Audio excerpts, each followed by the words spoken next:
The story of Bronislaw Malinowski is one of the greatest tales in anthropology.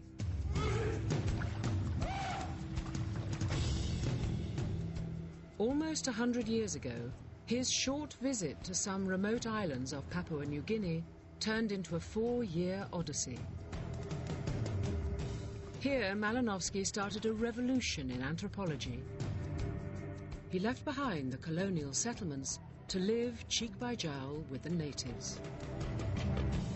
His experience would overturn the Victorian notion of the simple savage and transform the way we look at our own society.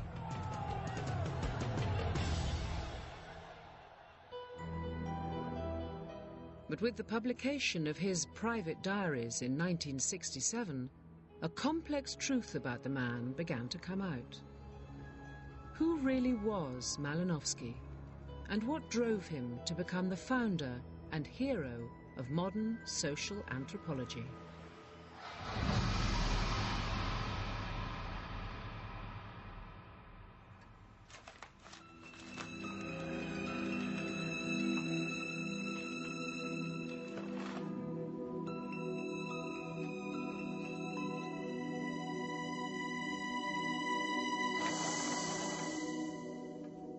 In 1942, at Yale University, some battered notebooks were found on top of a cupboard.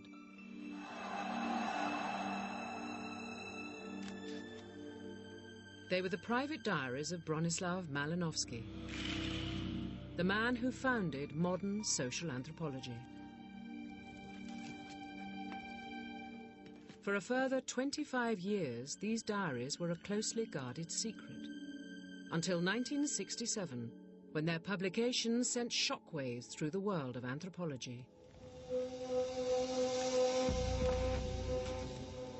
His attitude was rather unpleasant and rather superior, and not an ideal model for younger anthropologists.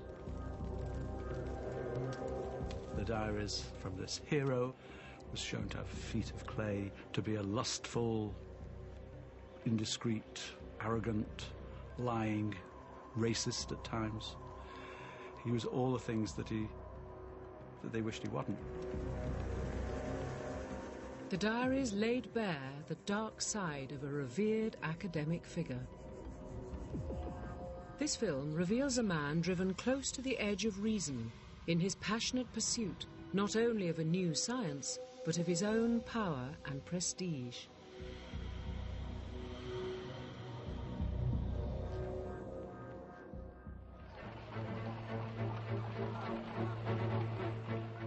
London, 1910. The bustling hub of the British Empire and the greatest city in the world. That March, a poor but well-born young Pole arrived and fell in love. My Anglomania has become something more akin to a mystic cult, worshipping at the altar of British culture. Fascinated by England's social structure, Malinowski desired to be part of the upper classes. I both admire and fear the English way of life.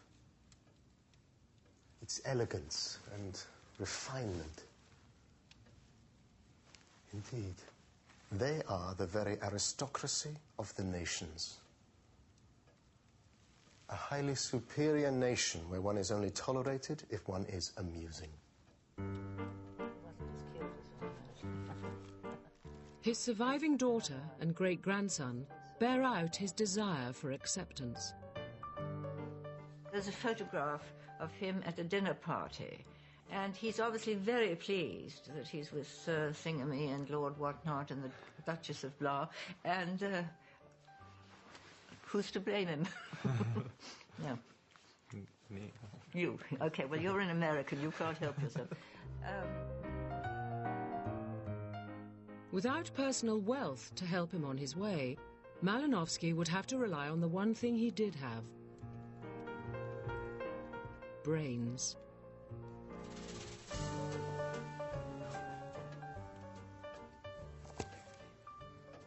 I'm determined that I shall be accepted into this aristocracy. And the one thing I have to proffer is my extraordinary intellect. It is this that will make me important. I shall be an eminent scholar. Do you think?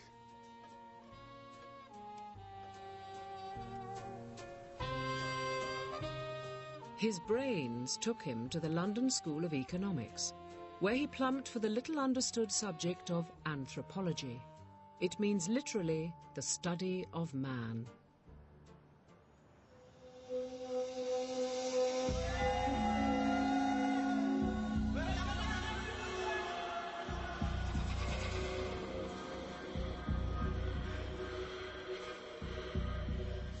As the British Empire expanded, it encountered a world of mysterious tribes, cannibals, and curious traditions. The Victorians wanted to find a way of classifying these bizarre and exotic cultures.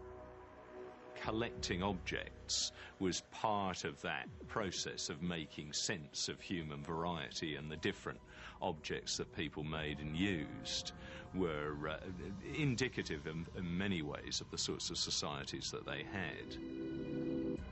To Victorians, the people who made these objects appeared savage.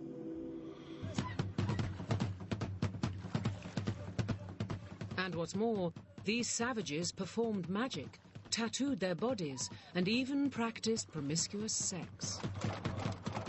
Their lifestyle sent decent Victorian folk into a spin of moral panic and terror. In the popular mind, a savage was someone who was at the mercy of their emotions, wasn't fully in control of their rational thought, and therefore was sort of blown hither and thither by changing emotional forms. Right at the heart of the notion of savagery were both sex and violence, basically.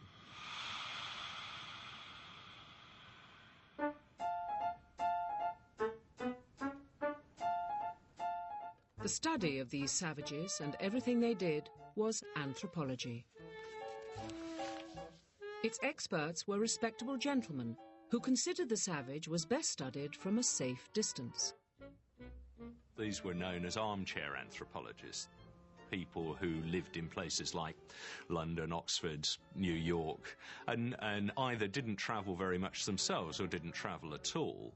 And what they did was, often by writing letters, was to get a whole series of accounts from travellers and colonial officials, missionaries around the world, about the customs of the people that they were in contact with. Perusing these reports in their armchairs, they formulated a theory on savage life. The usual idea was that these people were so-called primitive people. They were more or less equivalent to the most ancient of our own ancestors. And so they must represent something which is the opposite of ourselves. If we are monogamous, they must be promiscuous. If we live in homes, they must be nomadic. If we are rational people believing in all sorts of rational things, they just are completely enthralled to superstition, believing, and so on and so on. So they are the opposite of ourselves, however we imagine ourselves. Off on the trek into the heart of the Never Never, the expedition is nearing the country inhabited by the real bad men of Australia, wild blacks who have never seen a white, prehistoric beings sprung from a race said to be 500,000 years old. Savages seem to be a throwback to a prehistoric past, and their primitive societies the relics of man's march towards civilization. Almost always it was Australian Aboriginal people were seen to be at the bottom of the ladder of evolution, and then there were chiefly societies, people like the Tahitians and so on, who were part way up, and then came the state societies of the Chinese, and then laughable to us a little bit further up were other European nations like the Italians, who are said to be a bit sort of irrational and emotional, and of course right at the pinnacle of evolution were the good old rational thought